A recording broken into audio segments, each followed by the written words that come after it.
कभी जीवन में ऐसे मोड़ आ जाते हैं जब सब कुछ जानने के बावजूद व्यक्ति को अनजान बनने का अभिनय करना पड़ता है। शक्ति भीतर मौजूद होती है, सामर्थ्य हाथ में होता है, फिर भी परिस्थितियां बांध लेती हैं। कुछ वैसी ही दशा पिछले 4 महीनों से राहु देव की भी रही। एक ओर तो राहु अपने मूल त्रिकोण स्थान में प्रवेश कर चुके थे, वह स्थान जिसे शनि का घर कहा जाता है और जहां राहु स्वयं को भी सशक्त मानते हैं, पर दूसरी ओर उनका स्वरूप असहाय और शून्य सा प्रतीत हुआ। कारण था, पिछले 4 महीनों से वे मृतावस्था में चल रहे थे, लेकिन अब समय करवट ले रहा है। वह घड़ी आ चुकी है जब 2 सितंबर से राहु इस मृतावस्था से बाहर निकलेंगे। ग्रहों को अक्सर हम हवा या बयार मान लेते हैं, किंतु राहु मात्र हवा नहीं है, वे आंधी हैं, वे तूफान हैं, और यही तूफान अब मेष राशि के जीवन में प्रवेश करने जा रहा है। प्रश्न यही है, यह तूफान सफलता के शिखर तक ले जाएगा या केवल उथल-पुथल मचाएगा? यही विषय आज की चर्चा का है। इस पूरी कहानी की शुरुआत समझने के लिए हमें 18 मई 2025 की उस संध्या पर जाना होगा। ठीक 7:35 पर राहु ने मेष राशि के द्वादश भाव से वक्री चाल में एक कदम पीछे रखते हुए 11वें भाव में प्रवेश किया। यह घर शनि का है और ज्योतिष के अनुसार यह स्थान इच्छाओं की सिद्धि का कारक माना जाता है। राहु स्वयं भी इच्छाओं को तीव्र करता है, तो यहाँ आकर आकांक्षाओं की वृद्धि तो निश्चित थी और साथ ही उन्हें पूरा करने की संभावना भी राहु के साथ विद्यमान थी। ध्यान रहे, राहु किसी एक घर में लगभग 18 वर्षों के अंतराल के बाद पुनः प्रवेश करता है। इस दृष्टि से यह अवसर असाधारण था, किंतु समस्या यह रही कि राहु जब 24 से 30 डिग्री के बीच होते हैं तो उन्हें मृतावस्था माना जाता है। उस समय वे अपनी संपूर्ण शक्ति नहीं दिखा पाते, पर अब जब वे वक्री गति से 24 डिग्री से घटकर 23 डिग्री पर आ रहे हैं, वह क्षण 2 सितंबर को आएगा तो राहु मृतावस्था से बाहर निकलकर पुनः जीवंत हो जाएंगे। यह महज एक साधारण परिवर्तन नहीं है, बल्कि भविष्य की नींव है, क्योंकि यह गोचर केवल आज या कल का प्रभाव नहीं डालता, बल्कि इसका असर 5 दिसंबर 2026 तक बना रहेगा। अर्थात आने वाले 4 महीने और उसके बाद के पूरे 12 महीने तक राहु का प्रभाव सबसे गहरी छाप छोड़ेगा। तो मित्रों, अब वक्त है उन 10 रहस्यमयी और अद्भुत प्रभावों को जानने का, जिनसे आपकी जिंदगी की दिशा बदल सकती है। लेकिन आगे बढ़ने से पहले आपसे एक छोटी सी प्रार्थना है। कमेंट बॉक्स में हर हर महादेव जरूर लिखें, इससे हमें सकारात्मक ऊर्जा और प्रेरणा मिलती है। और अगर आप पहली बार हमारे चैनल से जुड़े हैं तो इसे सब्सक्राइब करना न भूलें। वीडियो को लाइक और हाइप करें और बेल आइकन दबाएं, ताकि आगे आने वाली महत्वपूर्ण ज्योतिषीय जानकारियां आप तक सबसे पहले पहुंचें। इस वीडियो को अपने दोस्तों और परिवार तक शेयर करें, ताकि वे भी इस ज्ञान का लाभ उठा सकें। पहला प्रभाव, सफलता का विस्तार और ऊंचाई। 11वां भाव ज्योतिष में लाभ भाव कहलाता है। यहाँ से व्यक्ति की आकांक्षाएं, उपलब्धियां और जीवन के बड़े लक्ष्य परिभाषित होते हैं। जब राहु इस भाव में प्रवेश करते हैं तो यह केवल साधारण सफलता का संकेत नहीं देता, बल्कि ऐसी सफलता का जो सामान्य सीमाओं से परे जाकर विशालता का रूप ले लेती है। मेष राशि वालों के लिए यह समय उन ऊंचाइयों तक पहुंचने का है जहां तक अब तक पहुंचना केवल कल्पना लगती थी। जीवन के लक्ष्यों में अब गंभीरता आएगी, अवसर स्वतः आकर्षित होंगे और वे राह भी खुलेगी जो पहले अदृश्य थी।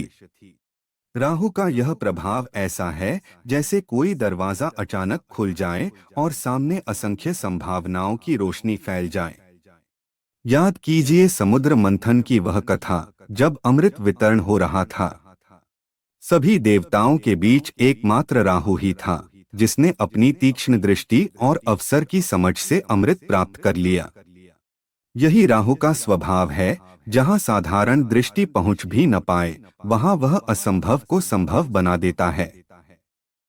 मेष राशि के जातक भी अब ऐसी ही परिस्थिति का अनुभव करेंगे। अधूरे कार्यों में सफलता मिलेगी, बड़े उद्देश्यों की प्राप्ति होगी और जो सपने अब तक टलते रहे वे मूर्त रूप लेने लगेंगे। यह समय है अपनी ऊर्जा को सही दिशा देने का, क्योंकि राहु यहाँ केवल अवसर नहीं देता, वह व्यक्ति को भी अवसरों तक पहुँचने की क्षमता प्रदान करता है। दूसरा प्रभाव, धन लाभ और नई उपलब्धियां। राहु का 11वें भाव में गोचर ज्योतिष में श्रेष्ठतम माना गया है।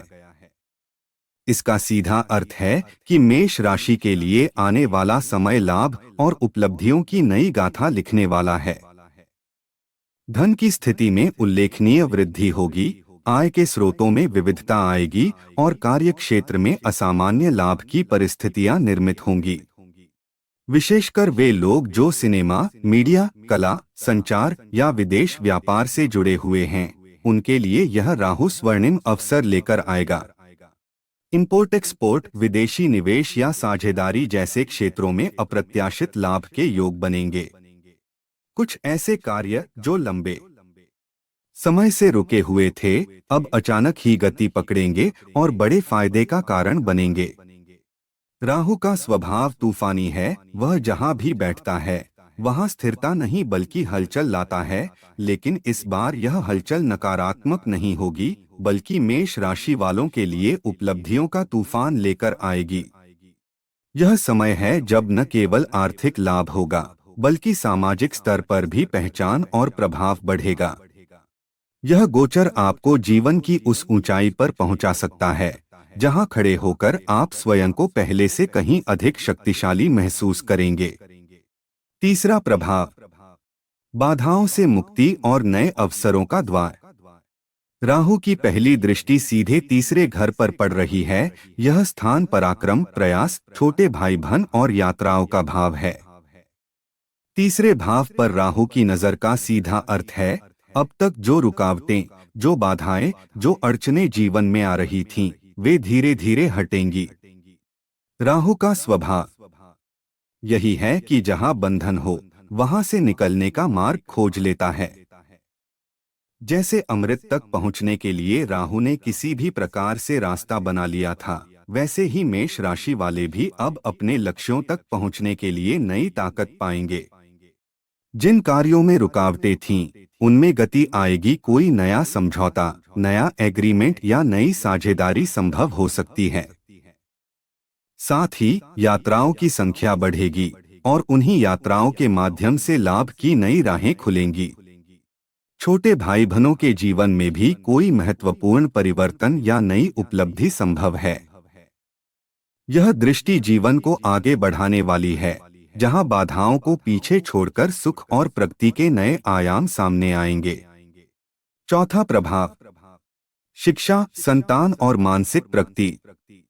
राहु की 7वीं दृष्टि पंचम भाव पर पड़ रही है। पंचम भाव संतान, शिक्षा, प्रतिभा और मानसिक संतुलन का घर माना जाता है। यहाँ राहु की दृष्टि मेष राशि वालों को विशेष रूप से शिक्षा और ज्ञान की दिशा में प्रेरित करेगी।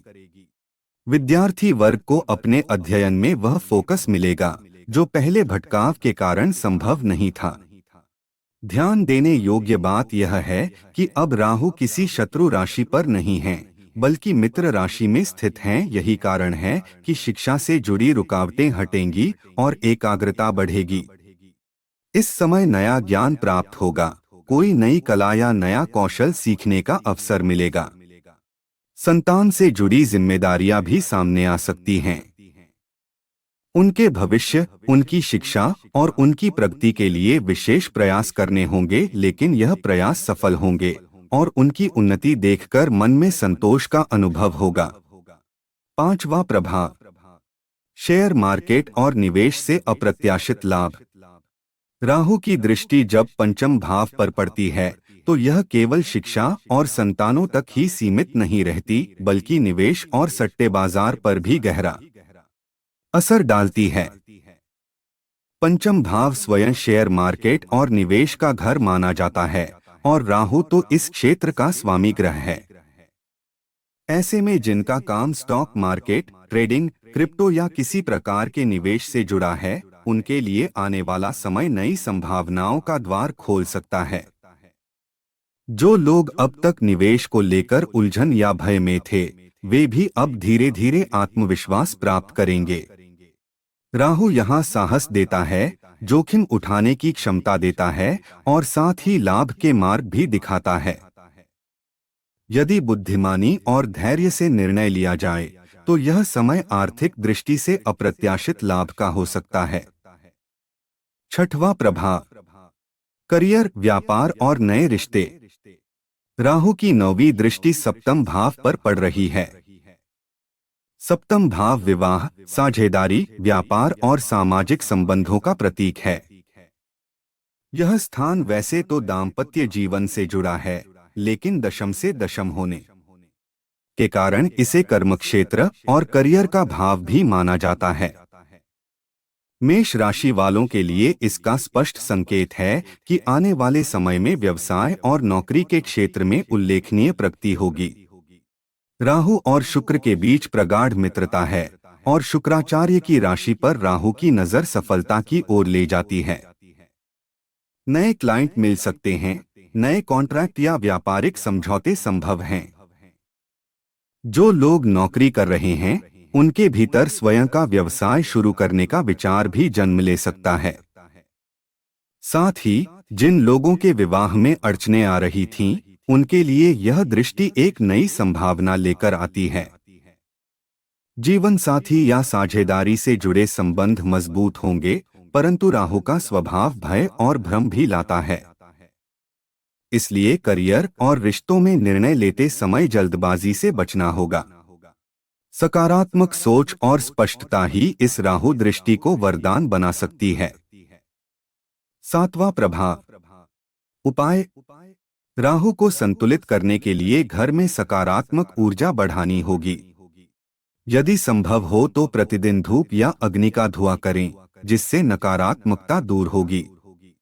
पुराने समय में गांवों में कंडे जलाकर जिस प्रकार घर को शुद्ध किया जाता था, वही परंपरा आज भी लाभकारी है।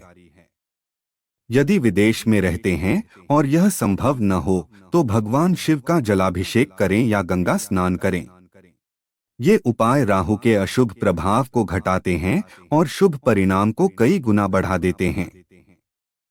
वीडियो में अंत तक बने रहने के लिए आपका धन्यवाद।